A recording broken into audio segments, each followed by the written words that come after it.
అందరికీ praise lord. ఎలా ఉన్నారు మీరందరూ? దేవుడు మహాకృపలో మీరంతా బాగున్నారని నా ప్రార్థన. ఇప్పుడు నేను మీకు ఒక మంచి కథ చెప్తా అనుకుంటున్నాను.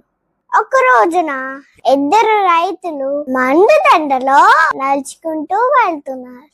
అలా వెళ్తున్నప్పుడు ఆ ఎండకి ఆ ఇద్దరు రైతులు చాలా ఇబ్బంది పడుతున్నారు. ఈలోగా పక్కనే చూస్తే ఒక పెద్ద చెట్టు ఉంది. ఆ చెట్టును చూసి, అమ్మయ్య, ఇక్కడ పెద్ద చెట్టు ఉంది, ఈ చెట్టు కింద ఈ ఎండ తగ్గే వరకు ఉండి సాధతీరుతాం అని ఒకరికొకరు చెప్పుకున్నారు. తీరా ఆ చెట్టు కిందకెళ్ళి విశ్రాంతి తీసుకున్నారు. అందులో ఒకడు చల్లని గాలి వీస్తూ ఉంటే ఎంత హాయిగా ఉందో అంటూ మరొక్కడితో ఇలా అంటున్నారు, ఒరే, ఈ చెట్టు కాయలు లేవు, పళ్ళు లేవు, అలాగే ఈ చెక్క కూడా దేనికి పనికి రాదు, అసలు ఎందుకు ఈ చెట్టు అని అన్నారు.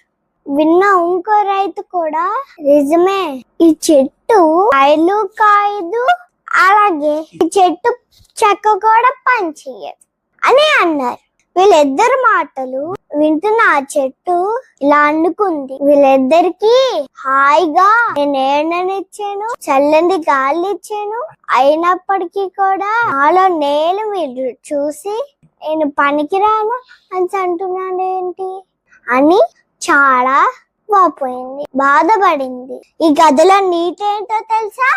మనం ఎంతో మందికి సహాయం చేస్తాం, మన వల్ల ఎన్నో సహాయాలు పొందుకుంటారు, మన వల్ల ఎంతో రెద్ది పొందుకుంటారు, అయినప్పటికీ మనం ఎందుకు పనికిరానట్టుగా మాట్లాడుకుంటాం.